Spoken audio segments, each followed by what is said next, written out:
Being آپ کی گہری خودی ہے، ایک لامحدود سلطنت ہے۔ یہ ایک عظیم سلطنت ہے۔ بینگ کی حالت میں فاعل اور مفعول ایک ہو جاتے ہیں، یعنی سبجیکٹ اور آبجیکٹ ایک ہو جاتے ہیں۔ بینگ کو ہمیشہ موجود یعنی آئی ایم کیا جا سکتا ہے، جو نیم و فارم سے ماورا ہے، شکل اور ساخت سے پرے ہے۔ شکل اور ساخت میں کوئی بھی چیز ذہنی علم میں نہیں سما سکتی، اسے صرف فیل کیا جا سکتا ہے۔ یہ فیلنگ آپ ہو کی فیلنگ ہے، اسے پہچانا جاتا ہے۔ اس طرح یہ پہچاننا اور بیدار ہو جانا، اسی کا نام ہے روحانی بیداری۔ ایک لفظ ہے شہد۔ جب تک آپ شہد چکھ نہیں لیں گے اس وقت تک آپ کو نہیں معلوم شہد کیسا ہوتا ہے، اور چکھنے کے بعد شہد کا لفظ کم اہم ہو جاتا ہے، کیونکہ اب آپ کو صرف لفظ کا نہیں معلوم بلکہ شہد کے بارے میں بھی جانتے ہیں کہ وہ میٹھا ہے۔ اسی طرح لفظ خدا ہے۔ خدا کے بارے میں آپ سوچ سکتے ہیں، باتیں کر سکتے ہیں، ذکر پر ذکر کر سکتے ہیں، لیکن آپ اس حقیقت کو جان گئے کہ آپ نے کبھی اس کی ہلکی سی جھلک بھی دیکھی ہے؟ جن کی طرف لفظ خدا اشارہ کر رہا ہے۔ لفظ خدا اٹیچمنٹ ہے، حقیقت میں اسے ایسے ہی ہے کہ جیسے کسی منزل کی طرف اشارہ کرنے والے سنگ میل سے آپ چمٹ جائیں اور جس طرح وہ سنگ میل اشارہ کر رہا ہو اسے چھوڑ دیں۔ یہ ایک ذہن کے تراشے ہوئے بت کی سوا اور کچھ بھی نہیں ہے۔ اگر ہم اس لفظ شہد یا خدا سے پہلے ہی نفرت کرتے ہیں تو آپ کو نہیں معلوم کہ اس لفظ شہد یا خدا میں کیا حقیقت ہے، اور اس حقیقت کی طرف اشارہ ہے۔ لفظوں سے جڑنے کا مطلب ہے کہ آپ نے اپنے آپ کو، اپنے دماغ کو سمجھ لیا ہے، خود کو آئیڈینٹیفائی کر لیا ہے۔ ایسے ہی لفظ گناہ صرف لفظ ہے تو آپ اس کو بدل بھی سکتے ہیں اور اس کو ترک کر دیں۔ ہو سکتا ہے کہ اس سے آپ کو احساس گناہ اور گلٹی سے نجات مل جائے۔ خود اپنے دماغ کا مشاہدہ کریں، کیسے آپ کو ایک جسم میں رہتے ہوئے بینگ کا احساس ہوا جو آپ کا بدن ہے، جو آپ کو ہونے کی کیفیت میں نہیں لے کر جا سکتا، بلکہ یہ صرف ایک باہری خول ہے، قدرے محدود اور مجروح احساس ہے گہری حقیقت کا، اور یہ گہری حقیقت ہر لمحہ محسوس کی جا سکتی ہے۔ باطنی بدن جس چیز کا نام ہے، اس کے اندر موجود باطنی حضوری کا بدن کا قیام صرف اس لیے ہے کہ وہ باطن کو محسوس کر سکے، جسم میں موجود زندگی کو محسوس کر سکے، اور یہ حالت جس کو تم ایک ظاہری شکل یا سٹرکچر سے نہیں ماورا ہو، اور یہ باطنی سفر کا نقطہ آغاز ہے جو آپ کو مزید گہرائی میں لے جائے گا۔ اس گہرائی میں جہاں گہرا سکوت ہے، ڈیپ کام اینڈ سٹلنس، لیکن یہ سکوت بھی جامد نہیں ہے۔ آپ کیا ہیں؟ آپ کے ہونے کا احساس سمٹ کر آپ کے دماغ میں آ چکا ہے، اور خود کو اپنا دماغ سمجھتے ہیں اور بینگ کو نہیں سمجھتے۔ گہری خودی کی آگاہی آپ کی نادیدہ اور ناقابل فنا سچائی ہے۔ بینگ کا شعور پانے کے لیے آپ کو دماغ سے شعور کی سلطنت کی شاہی کو چھیننا ہوگا۔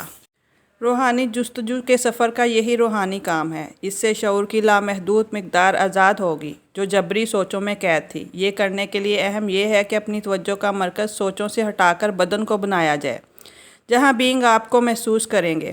آپ خود بینگ کو محسوس کریں گے۔ آپ اپنی آنکھیں بند کر کے بینگ کی حیثیت کو جان سکتے ہیں اور اپنے آپ پر توجہ دیں، اور آپ اپنے جسم کے اندر دیکھ بھی سکتے ہیں۔ یہ کیفیت آنکھیں کھولنے کے بعد بھی آپ کو اس چیز کا احساس ہوگا اور آپ گہرا اتر سکتے ہیں توجہ سے۔ اس طرح آپ کا جسم زندہ ہوگا اور آپ آنکھیں کھولنے کے بعد بھی آپ اپنی توجہ جسم کے اندرونی فیلڈز پر ہی رکھیں گے۔ اسی طرح آپ اپنی جوہری شناخت حاصل کر لیں گے، اور یہی اصل فطرت ہے۔ جب عظمت اور وحدت کے مقام سے انسان سراب کی دنیا میں گرا تو اس کے طویل عرصے بعد اس نے محسوس کیا کہ وہ تو ایک جانور ہی ہے۔ جیسے جانور کو خوراک، سونے، جاگنے اور اس طرح کے دوسرے افعال کی ضرورت ہوتی ہے، اسی طرح انسان کو بھی۔ اور پھر یہ احساس اس کے لیے پریشان کن تھا، اور یہ ایک سچ تھا۔ آدم اور حوا نے جب دیکھا کہ برہنہ کھڑے ہیں تو وہ پریشان ہو گئے۔ لاشعوری طور پر انہیں کچھ بھی سمجھ نہیں رہی تھی، اور ان کے کچھ اعضاء ظاہر ہو گئے تو ان میں شرم کے تصورات پیدا ہوئے۔ وہ نہیں جانتے تھے کہ یہ جبلی خاصیت ظاہر ہو گئی ہے، اور خود کو بالکل بھی نہیں جانتے تھے۔ پھر انہوں نے اس سے بالکل لا تعلقی حاصل کر لی۔ اکثر لوگوں نے اس جسامت کو جھٹلانے کی کوشش بھی کی، روزے رکھ کر یا جنگلوں میں جا کر یا اسی طرح کے دوسرے کام کر کے، لیکن پھر بھی بدن کی طرف لوٹنا پڑتا ہے اور بطور جسم واپس لوٹ کر اس کو اپنانا پڑتا ہے۔ تمام روحانی تعلیمات ایک ہی ماخذ سے آخذ ہوتی ہیں۔ ہر کوئی روحانی گرو ہے، اور باطنی بدن ہر ایک کے لیے اندر موجود ہے۔ ایسی ہی تمام تعلیمات سنگ میل ہے ایک باطن کی طرف۔ لفظ سنگ میل ہے اور اشارہ کرتی ہے ایک ماخذ کی طرف۔ اپنے بدن کے باطن کو محسوس کرے، دماغ خوف کی حالت کو اپنا جواز تصور کر سکے۔ سچ کی تلاش ہے تو اپنی توجہ کہیں اور نہ لے کر جائیں، کیونکہ آپ کے بدن کے سوا کوئی دوسرا نہیں کر سکتا۔ اپنے جسم کے خلاف نہ لڑیں، تمہارا جسم ہے، باطنی بدن بینگ کا دروازہ ہے۔ باطنی بدن کے ذریعے ہی آپ اپنی ابدی حضوری سے جڑے ہوئے ہوتے ہیں۔ اس طرح آپ کی زندگی بدل جائے گی۔ اس طرح منفیت آپ کو متاثر نہیں کر سکے گی۔ جب آپ زیادہ سے زیادہ توجہ اپنی جسم کے اندر مرکوز کریں گے تو آپ اب اتنا ہی زیادہ لمحہ موجود میں قائم رہیں گے۔ اور جائزہ لیں کہ آپ کی توجہ ہے کہاں، لفظوں پر یا جو سن رہے ہیں اس پر۔ اپنی پوری توجہ دماغ اور باہری دنیا کو نہ دیں بلکہ باطنی بدن کو محسوس کریں، اور یہ تجربہ کرتے ہیں تو آپ دیکھیں گے کہ آپ کے اندر واضح تبدیلی واقع ہو گئی ہے۔ لمحہ موجود کی گہرائی میں جائیں اور باطنی بدن میں موجود رہیں۔ اگر آپ گہری جڑیں رکھتے ہیں تو کوئی بھی آپ کے اندر کی دنیا کو نہیں ہلا سکتا۔ جب مشکلیں آئیں تو اپنے اندر جھانکیں اور اپنے باطنی بدن پر اپنی توجہ کو مرکوز کریں۔ اس عمل کے لیے چند سیکنڈ درکار ہیں۔ اس وقت یہ عمل کریں جب آپ کو کوئی مشکل پیش آئے اور شعور کو دماغ سے علیحدہ کرنے کے لیے حالت حضوری میں آ جائیں۔ جب آپ باطنی بدن سے شعور میں آتے ہیں تو آپ ایسے درخت کی مانند ہیں جس کی جڑیں گہری اور مضبوط ہیں، یا ایسی عمارت کی مانند ہے جس کی بنیادیں بہت گہری ہیں۔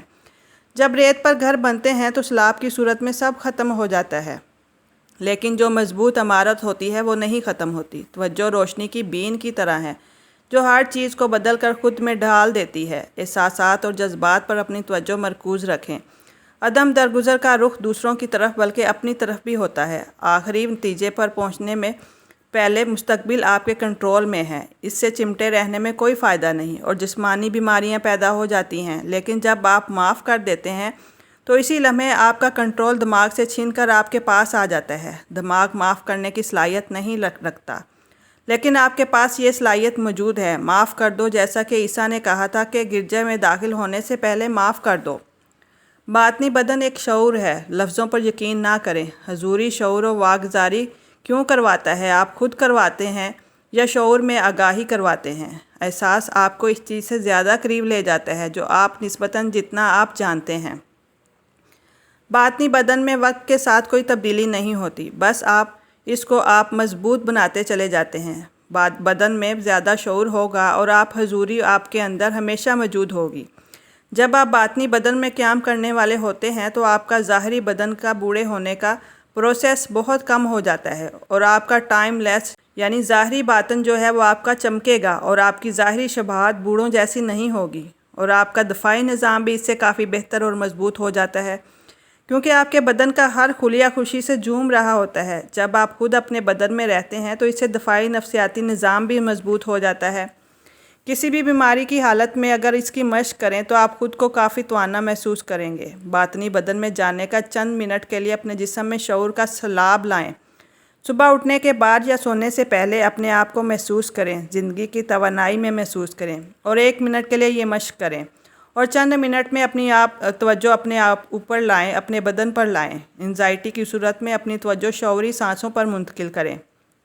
سانس پر توجہ دیں، اندر لے جائیں اور باہر لے کر آئیں، اور تصور کریں کہ آپ سانس لے رہے ہیں اور روشنی آپ کے بدن کو بھر رہی ہے۔ روشنی کو احساس پر محسوس کریں۔ اسی طرح آپ خود کو کافی بہتر محسوس کریں گے اور آپ شعور میں جینا سیکھ جائیں گے۔ اپنی سوچیں لمحہ موجود میں موجود رکھیں۔